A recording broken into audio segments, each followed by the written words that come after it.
Louvado seja nosso Senhor Jesus Cristo. Nós vamos dar continuidade à nossa reflexão sobre o comentário do Evangelho de São Mateus, nosso terceiro encontro. Vamos trabalhar o capítulo 1, do versículo 12 ao versículo 17. Vamos primeiro ouvir o versículo 12 e 17, depois vamos comentá-lo.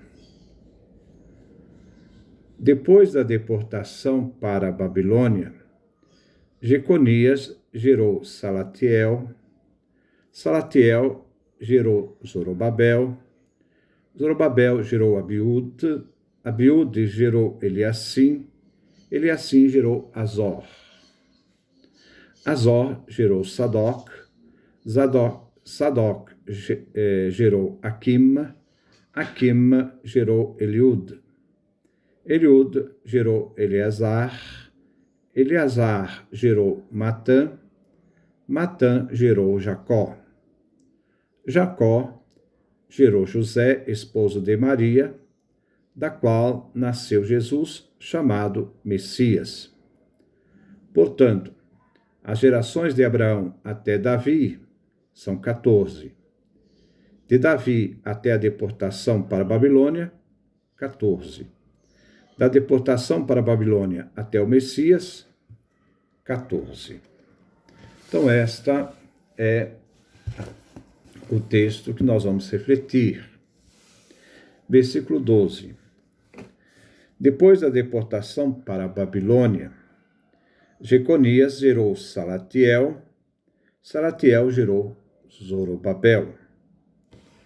No versículo 12, inicia a terceira parte de 14 gerações. Então vai do versículo 12 ao versículo 17. Mas nessa seção, de fato, só há 13 gerações. Depois da exortação da Babilônia, faz aqui relembrar os profetas que anunciam o poder libertador de Deus, agindo por meio do rei persa Ciro. Nós vemos Isaías, capítulo 44, versículo 28, capítulo 45, versículo 1, e Ezequiel, do capítulo 33 ao capítulo 39. Deus é confiável e poderoso, como no Êxodo. Deus age em favor do seu povo Israel, sob o controle do império da Babilônia, para salvá-lo e fazendo o povo retornar à terra prometida. Babilônia cumpriu seu papel como agente de Deus, mas ela mesma, Babilônia, está submetida ao juízo de Deus. O poder do império, seja ele da Babilônia, seja do Império Romano, não são poderes definitivos. A audiência do Evangelho é chamada a lembrar que, apesar de suas reclamações e aparências, tanto o Império Romano como qualquer outro império, eles não controlam a história. O destino dos seres humanos também não são controlados por eles, mas todos estão debaixo da soberania de Deus. Jeconias gerou Salatiel, Jeconias também chamado Joaquim, e Salatiel gerou Zorobabel. Jeconias é Joaquim, que também foi filho de Joaquim, que Nabucodonosor exilou na Babilônia. Zorobabel foi governador de Jerusalém, nomeado pelos persas depois do exílio da Babilônia. Foi ele que restaurou o templo, o segundo templo, reconstruído nas ruínas do primeiro templo.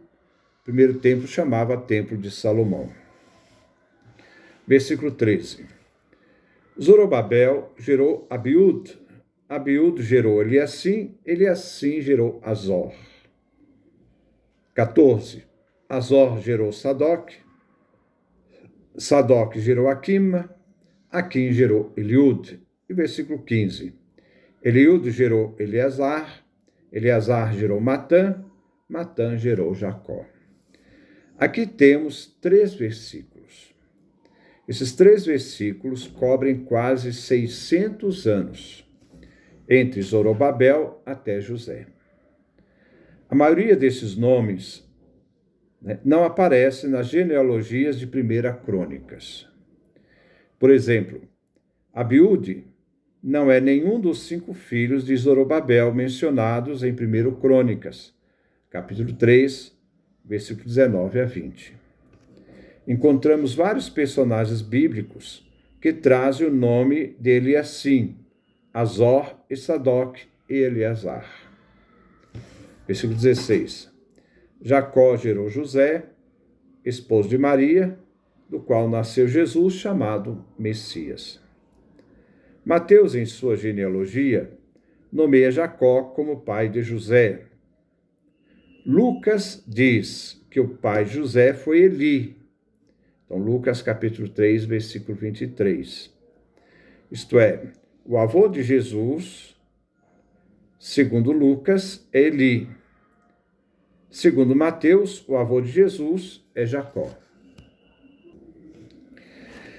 Mas esta referência entre Jacó e José é significativa no Evangelho de São Mateus.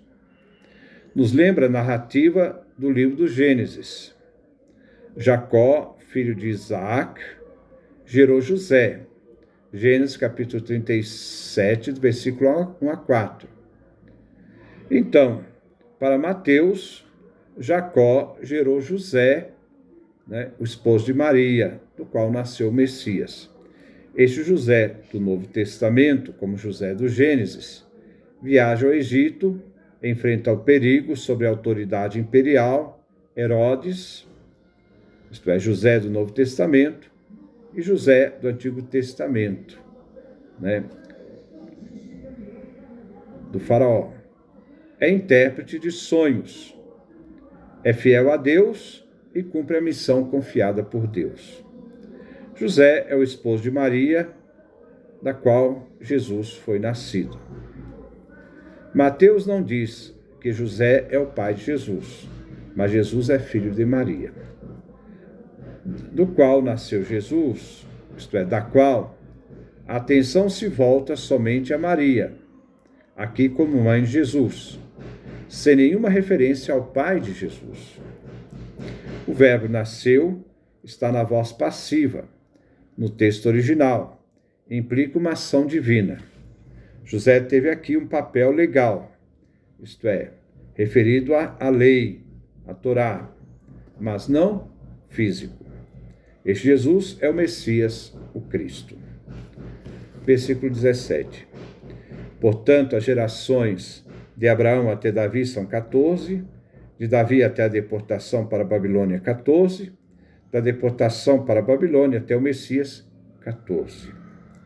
Por que 14? Antigamente se pensava a história como uma série de eras. O uso de 3 grupos de 14 gerações quer acentuar o controle soberano de Deus sobre a história humana. Com Jesus, inicia uma nova era, um novo Gênesis, nova criação. Davi aparece na 14ª posição. A soma das letras do nome Davi, na antiguidade as letras são números, se você somar o nome Davi, o número que corresponde, as letras que correspondem ao número, se somar, o número dá 14. Aqui na genealogia, Davi na 14ª posição, sugere a ligação entre Jesus e Davi. Davi o ungido, Messias. Jesus o Messias ungido. Jesus, assim, fica inserido na história da humanidade, na história de um povo. Abraão é o pai daqueles que creem. Davi, o fundador de uma dinastia real. Abraão e Davi são beneficiários de promessas divinas. Jesus é o filho da história humana e da promessa divina. Não se diz de Maria, não se diz de Maria, esposa de José. Não se fala isso. Ele não fala que Maria é esposa de José, mas sim o contrário. José é esposo de Maria. Não diz José, pai de Jesus, mas Jesus, filho de Maria, porque nasceu dela. Jesus nasceu de Maria, não de José. Jesus é obra da ação do Espírito Santo, da ação divina. É o que nós vamos ver depois no nosso quarto encontro. Que Deus nos dê a sua graça, a sua bênção, sua face resplandeça sobre nós.